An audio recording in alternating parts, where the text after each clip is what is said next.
ദൈവനാമത്തിന് മഹത്വമുണ്ടാകട്ടെ. യെശയ്യാ പ്രവാചകൻ്റെ പുസ്തകം 57 അധ്യായം 1 മുതൽ 6 വാക്യം വരെയുള്ള ഭാഗമാണ് നമ്മൾ നോക്കുന്നത്.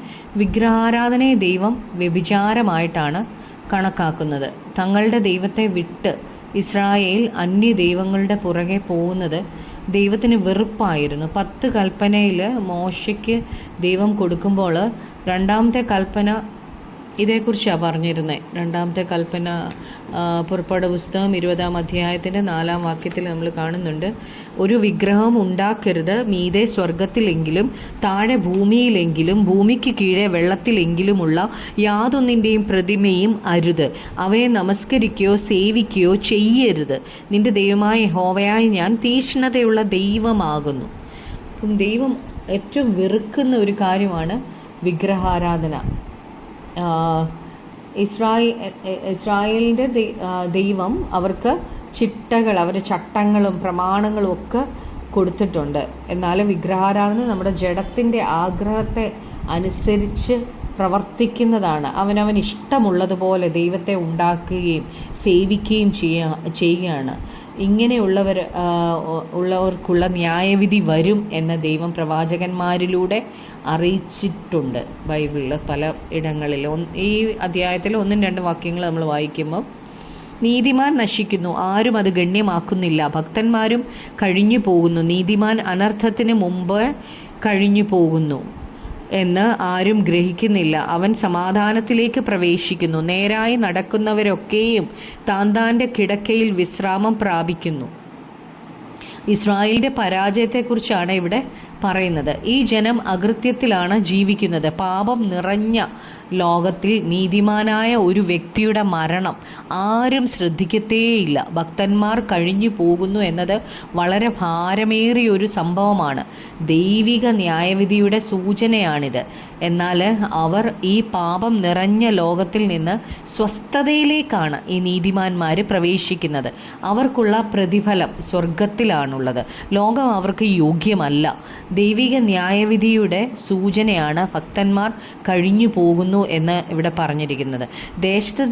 ദേശത്തിന് വേണ്ടിയും വ്യക്തികൾക്ക് വേണ്ടിയും ഇടിവിൽ നിന്ന് പ്രാർത്ഥിക്കുന്ന ഭക്തന്മാർ ഇല്ലാതാകുമ്പോൾ ദൈവിക ന്യായവിധി ഭൂമിയിൽ വരും.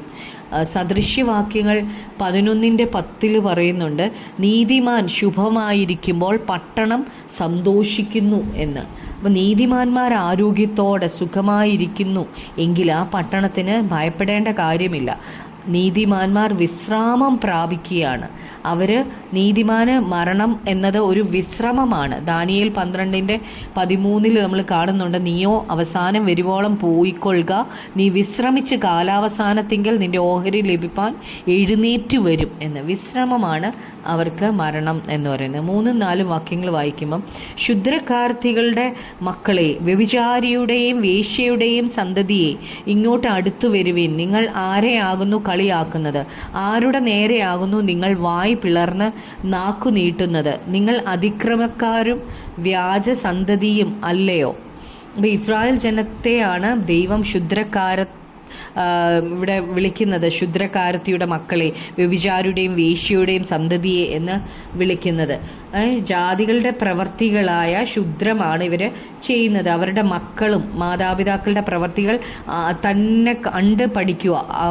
ഇവർ ജീവനുള്ള ദൈവത്തെ വിട്ട് മറ്റ് ജാതീയ ദൈവങ്ങളുടെ പുറകെ പോയതുകൊണ്ടാണ് ഇവരെ വ്യഭിചാരികളെന്നും വേശ്യയുടെ സന്തതി എന്നൊക്കെ ദൈവം വിളിക്കുന്നത്. ഇസ്രായേൽ ജനത്തിൻ്റെ ആത്മീയ അധപ്പതനത്തെക്കുറിച്ചാണ് ഇവിടെ നമുക്ക് കാണാൻ കഴിയുന്നത്. ദൈവത്തെ വിട്ട് മറ്റ് ദേവന്മാരുടെ അടുക്കൽ പോകുമ്പോൾ അവർ ദൈവത്തോട് മർദ്ദലിക്കുകയാണ്, അവർ ദൈവത്തെ പരിഹസിക്കുകയാണ്. 5-ാമത്തെ വാക്യത്തിൽ, നിങ്ങൾ കരുവേലകങ്ങൾക്കരികത്തും ഓരോ പച്ചമരത്തിൻ കീഴിലും ജ്വലിച്ചു. പാറപ്പിളർപ്പുകൾക്ക് താഴെ തോട്ട് വക്കത്ത് വെച്ച് കുഞ്ഞുങ്ങളെ അറുക്കുന്നുവല്ലോ. അപ്പം ജാതികളുടെ മ്ലേച്ഛതകളാണ് ഇവർ ചെയ്യുന്നത്. മരങ്ങളുടെ ചുവട്ടിൽ കല്ലുകളും രൂപങ്ങളും ഒക്കെ വെച്ച് അതിനെ ആരാധിക്കുകയാണ് ഇവർ. ആത്മീയമായി വളരെ അധപ്പതിച്ച് ഇവരെ കുഞ്ഞുങ്ങളെ ബലി കൊടുക്കുകയാണ്. എത്ര പ്രാകൃതമായ തീർന്നു ഇവരെ എന്ന് നമുക്കിതിനകത്തുനിന്ന് മനസ്സിലാക്കാൻ കഴിയും. 6-ാമത്തെ വാക്യത്തിൽ, തോട്ടിലെ മിനുസമുള്ള കല്ല് നിന്റെ പങ്ക്, അതുതന്നെ നിന്റെ ഓഹരി, അതിനല്ലോ നീ പാനീയ ബലി പകർന്ന ഭോജന ബലി അർപ്പിച്ചിരിക്കുന്നത്. ഈ വക കണ്ടിട്ട് ഞാൻ ക്ഷമിച്ചിരിക്കുമോ എന്ന് ചോദിക്കുക കർത്താവ്. തോട്ടിലെ മിനുസമുള്ള കല്ലെടുത്ത് വെച്ച് അതിനെ ആരാധിക്കുകയും അതിനെ നമസ്കരിക്കുകയും വീണ് അതിൻ്റെ വണങ്ങുകയും ഒക്കെ ചെയ്യുക. ഈ കല്ലിന് ഭോജന ബലിയും പാനീയ ബലിയും അർപ്പിക്കുകയാണ് ഇവർ.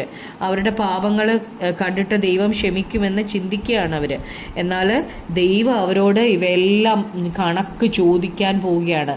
നാം ചെയ്യുന്ന പാപങ്ങൾക്ക് ഒരു അനന്തരഫലം ഉണ്ടെന്നുള്ളത് നമ്മളെപ്പോഴും ഓർക്കണം. നമുക്ക് പ്രാർത്ഥിക്കാം. കർത്താവേ, അപ്പോൾ യേശുവെ, നേരായി നടക്കുന്നവരൊക്കെയും താൻ്റെ കിടക്കയിൽ വിശ്രാമം പ്രാപിക്കുന്നു എന്ന് നിങ്ങൾ വായിച്ചല്ലോ കർത്താവെ. അങ്ങയുടെ സന്നിധിയിൽ നേരായി നടക്കുവാൻ കർത്താവെ, അങ്ങയെ ഭയപ്പെട്ട് നീതിയോടെ ദൈവസന്നിധിയിൽ നീതി പ്രവർത്തിക്കുവാൻ അങ്ങയുടെ സന്നിധിയിൽ നീതിയോടെ ജീവിക്കുവാൻ ഞങ്ങളെ സഹായിക്കണമേ. പരിശുദ്ധാത്മാവ് അതിന് ഞങ്ങളെ സഹായിക്കണേ. ഞങ്ങളുടെ സ്വന്തം കഴിവുകൊണ്ട് ഞങ്ങൾക്കൊന്നും കഴിയത്തില്ലല്ലോ കർത്താവെ. ആത്മാവാം ദൈവമേ, ജഡത്തിൻ്റെ ഇഷ്ടങ്ങളെ ആത്മാവിനാൽ ജയിക്കുവാൻ ഞങ്ങളെ സഹായിക്കണേ. യേശു ക്രിസ്തുവിൻ്റെ നാമത്തിൽ തന്നെ ആമേൻ.